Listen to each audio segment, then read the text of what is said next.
Hai teman-teman, salam damai. Selamat berjumpa kembali di channel Opa. Saya melihat video KKR di kota Kupang dari Mawar Sharon yang dipimpin pendeta Philip Mantova. Saya teringat cerita seorang teman. Dia rajin menginjili orang dan membawa ke gereja Katolik. Dia merasa kecewa dan cerita kepada saya. Teman-teman dia yang sudah menjadi Katolik, banyak yang pindah ke gereja Betani dan Mawar Sharon. Dengan melihat video KKR di Kupang, sekarang saya mulai mengerti mengapa banyak umat dari Katolik atau gereja yang lain yang pindah ke Betani dan Mawar Sharon. Melihat video KKR di Kupang, hati saya tergugah untuk ikut berbicara, sebab ada banyak hal yang janggal yang tidak sesuai dengan ajaran Yesus Kristus. Sebelum saya berbicara lebih lanjut, baiklah kita lihat bersama video tersebut.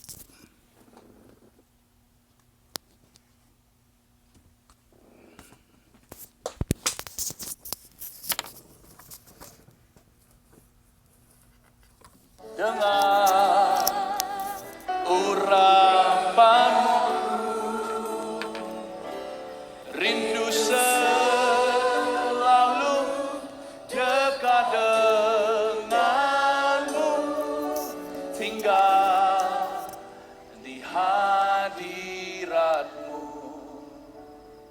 Dengarkan saya baik-baik, ada satu bagian yang terpenting. Cornelius menerima bahasa roh. Roh Kudus dicurahkan atas rumah tangganya dan teman-temannya.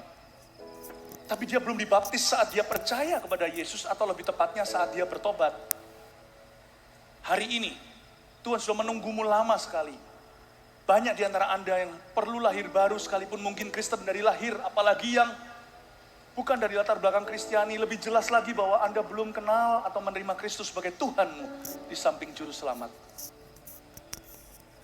Baptisan itu beraneka ragam, saya tahu, tapi jangan dibaptis karena denominasi. Saya ingin dibaptis sesuai dengan ajaran murid-murid Yesus, seperti yang diajarkan oleh rasul-rasul Tuhan. Baptisan itu di Kisah Para Rasul 2 ayat 38, saat kau bertobatlah dan berilah dirimu dibaptis. Bukan saat kita kecil, orok bayi, boleh, itu penyerahan, itu bagus, itu liturgi. Tapi baptisan sesungguhnya maknanya adalah pertobatan. Saat kita mau menerima Yesus terpisah dari orang tua kita, saya mau terima dia atas keputusan sendiri. Kisah Rasul 2 ayat 38, bertobatlah dan berilah dirimu dibaptis sebagai pengampunan dosamu. Dan saya juga mau dibaptis bukan hanya sesuai yang diajarkan oleh murid-murid Tuhan, tapi sesuai yang diteladankan oleh Tuhan. Tuhan itu dibaptisnya gimana? Dia keluar dari air, turunlah Roh Kudus, berarti dia masuk, bukan? Paulus menjelaskan dalam suratnya, kompleks sih, memang agak rumit, tapi di Roma 6 dikatakan baptisan itu pakai bahasa Yunani, bahasa aslinya perjanjian baru itu. Artinya baptiso, artinya diselamkan, bukan pilih-pilih metode. Mau kita diselamkan, kalau kita seperti si penyihir itu, yang di dalam KKR-nya Filipus, pura-pura ya sama saja. Tapi kalau kita punya pilihan, kita nggak sekarat, kita bisa cemplung air, persis seperti metode Tuhan. Kalau metodenya aja kita pilih-pilih, nggak persisin sama Tuhan, jalannya nanti mencong-mencong. Sedangkan orang yang dibaptis gitu aja masih ada yang kecolongan. Saya mau dibaptis bukan demi denominasi. Sekalipun kalau saya dibaptis mungkin nanti saya bisa disalah mengerti oleh rekan-rekan sendiri, nggak apa-apa. Saya mau taat sama Tuhan, makanya baptisan itu langkah pertama setelah bertobat. Itu adalah ujian pertama setelah orang itu terima Tuhan. Aku mau dibaptis sesuai dengan ajaran murid-muridnya. Baptisan itu pertobatan. Baptisan itu amanat agung, bukan tradisi agama. Pilihan pribadi untuk ikut Yesus, ku tak akan ingkar. Tapi baptisan itu saya juga pilih-pilih. Seperti Yesus masuk ke air, keluar, Roh Kudus turun. Tugasku adalah ikut juru selamatku, bukankah dia jalan? Kalau dia jalan, kenapa saya harus cari jalan lain? Kalau dia kebenaran, kenapa saya cari kebenaran lain? Kalau dia hidup-hidupnya yang ku ciplak, yang ku contoh mentah-mentah. Hari ini akan ada baptisan di gereja Mawar Sharon yang saya gembalakan. Baptisan itu langsung spontan karena itu hubungan orang dengan Tuhan. Tapi nanti sertifikat baptisan adalah lewat kelas, baru diserahkan setelah orang itu betul-betul memberikan diri untuk digembalakan dan dimuridkan. Baptisan nanti ada di mana? Nah itu dia, Anda lihat di sebelah situ ada tulisan baptisan. Ya, yang di luar-luar nanti bisa masuk, cari deh sama panitia yang pakai keplek, pakai tanda. Baptisan di mana pasti diarahkan, jangan tersesat jalan. Gampang cari baptisan. Bisa kelihatan di sana. Anda bisa ke situ nanti ya. Tapi sekarang saya mau tantang setiap orang yang mau lahir baru, yang mau meninggalkan dosa lamanya, yang berkata mulai hari ini aku tidak mau hidup bagi diriku lagi. Yesus sudah selamatkan aku. Mulai hari ini aku mau dituntun sama Roh Kudus. Kalau Anda adalah orang yang saya maksudkan, Tuhan sudah tunggu lama. Termasuk orang-orang yang belum dibaptis. Oke, saya ngerti pastor. Mulai hari ini saya mau dibaptis sesuai ajaran murid Tuhan, yaitu pertobatan. Saya mau dibaptis sesuai dengan teladan Yesus, baptiso yang artinya diselamkan. Aku mau dibaptis selam hari ini. Pakaian dalam, pakaian luar sudah disediakan. Tapi kalau saya jadi Anda, penduduk yang kucinta yang ada di Kupang, penduduk Kupang. Kalau saya jadi Anda, saya basah kuyup pun kalau nggak disediakan baju, saya tetap nyemplung masuk. Karena saya nggak mau tunda satu hari lagi jalan kakiku dengan Yesus. Haleluya. Tuhan sudah menunggu Anda lama. Kalau Anda mau membuat komitmen dengan Tuhan hari ini, berkata, aku mau terima Yesus sungguh-sungguh. Aku tidak mau roh agama lagi. Aku mau terima Tuhan dengan segenap hati. Keluarlah dari tempat dudukmu, bawa barang pribadimu. Majulah ke depan di sini. Tuhan sudah menunggumu. Haleluya. Tak kusangka. Maju dalam nama Yesus.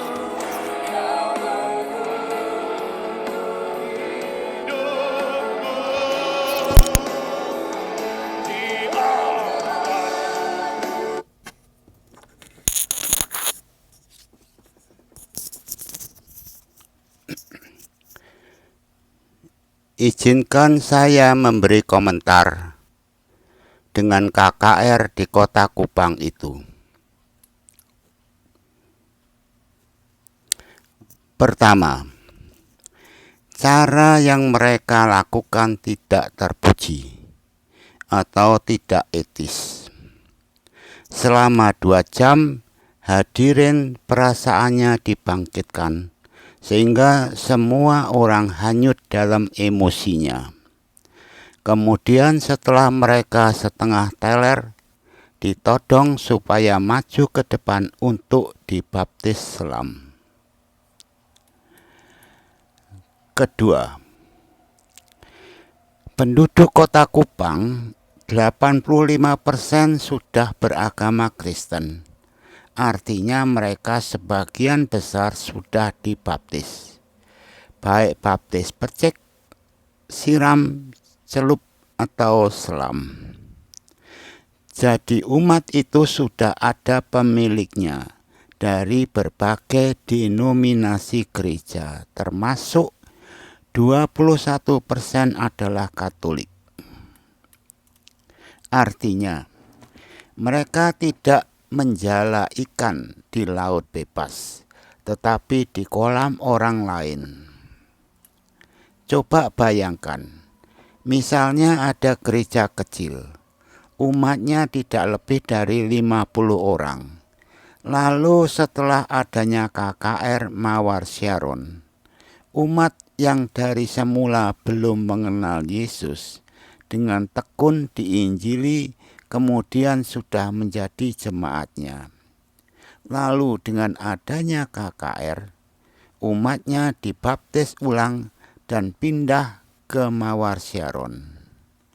Mawar Sharon yang sudah besar, sudah kaya semakin kaya, sedangkan gereja kecil-kecil yang dari awal mencari umat di kampung-kampung dan di pasar, dikumpulkan dan diinjili. Dengan adanya promosi besar-besaran dari Mawar Sharon, mereka sebagian pindah ke gereja Mawar Syaron. Tempatkan diri Anda sebagai gembala dari gereja kecil tersebut. Ketiga, nama Allah Tritunggal, Allah Bapa, Allah Putra, dan Allah Roh Kudus adalah amat kudus. Alkitab mengatakan, jangan menyebut nama Allah dengan sembarangan. Sepertinya nama Allah Tritunggal itu dipakai dengan sembarangan dan murahan untuk membaptis ulang bagi mereka yang sudah pernah dibaptis. Ini dosa berat sebab melanggar perintah Allah yang pertama. Keempat, mereka banyak menyebut nama Roh Kudus. Kita sebagai manusia tidak tahu apakah benar itu adalah pekerjaan Roh Kudus dan bukan dari roh-roh yang lain. Sebab roh iblis pun bisa mengadakan mukjizat, dan iblis juga tahu ayat-ayat Alkitab. Serta jangan lupa, iblis itu ibarat singa lapar yang meraung-raung mencari mangsa. Untuk mengetahui apakah dari Roh Kudus atau dari roh yang lain, menurut firman, kita harus menguji lebih dahulu. Mari kita baca ayatnya. 1 Yohanes 4 ayat 1-5. Saudaraku yang kekasih, janganlah percaya akan setiap roh, tetapi ujilah roh-roh itu, apakah mereka berasal dari Allah. Sebab banyak nabi-nabi palsu yang telah muncul dan pergi ke seluruh dunia. Demikianlah kita mengenal roh Allah. Setiap roh yang mengaku bahwa Yesus Kristus telah datang sebagai daging berasal dari Allah.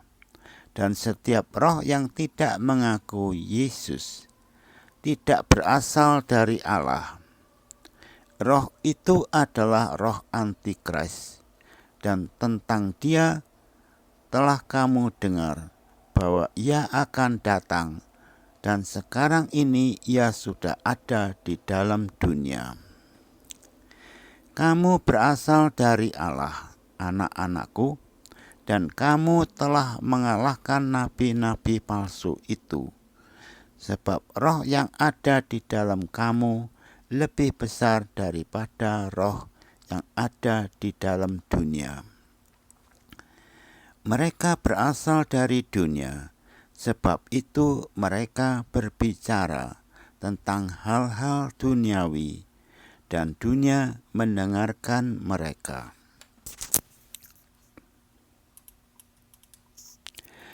Walaupun mereka sering menyebut nama Roh Kudus, kita tidak boleh begitu saja percaya, tetapi kita disuruh menguji lebih dahulu. Kalau motivasinya adalah untuk keselamatan roh kita, maka dari Roh Kudus. Sedangkan kalau motivasinya adalah duniawi, maka dapat dipastikan dari roh yang lain. Seperti ketika Yesus dicari banyak orang. Apa kata Yesus? Kita baca ayatnya. Yohanes 6 ayat 26-27. Yesus berkata, sesungguhnya kamu mencari aku, bukan karena kamu telah melihat tanda-tanda, melainkan karena kamu telah makan roti itu dan kamu kenyang.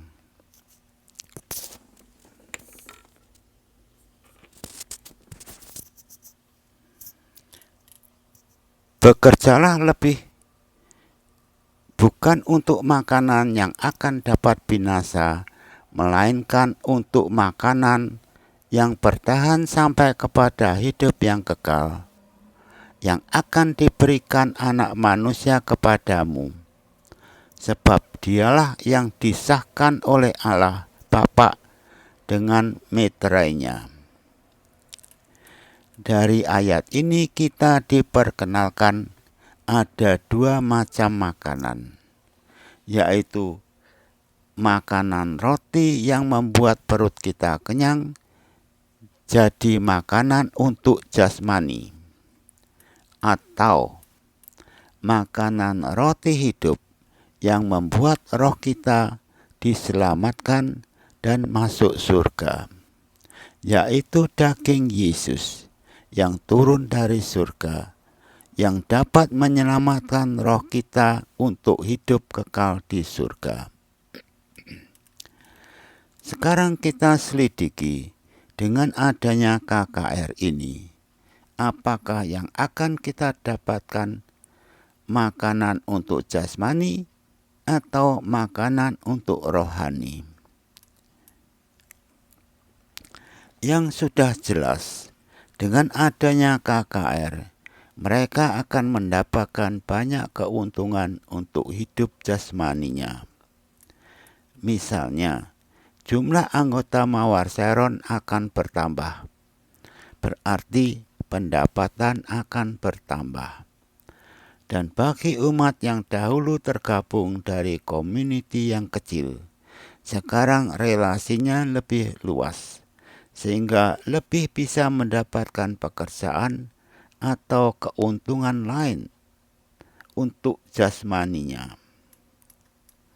Semua ini adalah makanan untuk kepentingan selama kita hidup di dunia.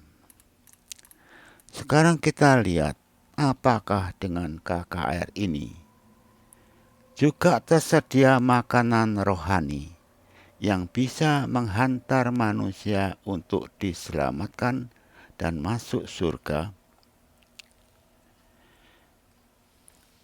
Mari kita baca ayatnya. Yohanes 6 ayat 27. Bekerjalah bukan untuk makanan yang akan dapat binasa, melainkan untuk makanan yang bertahan sampai kepada hidup yang kekal, yang akan diberikan Anak Manusia kepadamu. Sebab dialah yang disahkan oleh Allah Bapa dengan meterainya. Makanan rohani yang dimaksud dijelaskan oleh Yesus pada ayat-ayat berikutnya. Mari kita baca ayatnya. Yohanes 6 ayat 50 sampai 51. Inilah roti yang turun dari surga. Barang siapa makan daripadanya, ia tidak akan mati. Akulah roti hidup yang telah turun dari surga. Jikalau seorang makan dari roti ini, ia akan hidup selama-lamanya. Dan roti yang kuberikan itu ialah dagingku, yang akan kuberikan untuk hidup dunia. Pertanyaannya, apakah Mawar Sharon menyediakan makanan rohani, roti hidup, yaitu daging Yesus? Jawab, tidak. Jelas tidak ada roti hidup. Sebab ajaran Mawar Sharon, roti yang diberikan kepada kita ketika ada perjamuan kudus, adalah tetap roti dan bukan daging Yesus.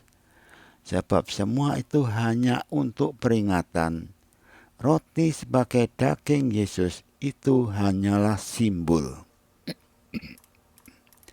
Jadi dengan adanya KKR ini, kelihatan jelas tujuannya hanyalah duniawi dan bukan rohani. untuk menyelamatkan roh kita. Mari kita baca ulang ayat 1 Yohanes 4 ayat 4-6. Kamu berasal dari Allah, anak-anakku, dan kamu telah mengalahkan nabi-nabi palsu itu. Sebab roh yang ada di dalam kamu lebih besar daripada roh yang ada di dalam dunia. Mereka berasal dari dunia, sebab itu mereka berbicara tentang hal-hal duniawi, dan dunia mendengarkan mereka. Ayat ini menjelaskan kepada umat yang sudah dibaptis, dan mereka setiap minggu sudah makan roti hidup, yaitu daging Yesus, pada waktu Ekaristi di gerejanya masing-masing. Karena sudah makan daging Yesus, Roh Kudus sudah ada di dalam mereka, dan tubuh mereka adalah bait Allah. Mari kita baca ayatnya. Yohanes 6 ayat 56. Barang siapa makan dagingku dan minum darahku, ia tinggal di dalam aku dan aku di dalam dia. Saya berikan contoh supaya jelas. Ada umat dari gereja yang menyediakan tubuh Yesus dan darah Yesus setiap ada Ekaristi. Artinya roh mereka sudah dipersiapkan untuk bisa bangkit mengikuti kebangkitan Yesus sewaktu-waktu mereka mati. Dengan adanya KKR ini, mereka tertipu dengan promosi baptis selam, lalu pindah ke gereja Mawar Shalom, di mana mereka sudah tidak pernah makan daging Yesus lagi. Pertanyaannya, kalau nanti mereka mati, apakah roh mereka masih bisa mengikuti kebangkitan Yesus?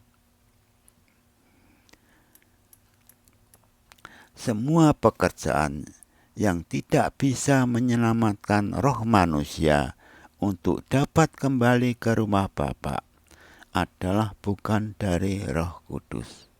Sebab Yesus dikorbankan sebagai anak domba Allah adalah untuk menyelamatkan roh kita dan bukan untuk kenikmatan jasmani kita.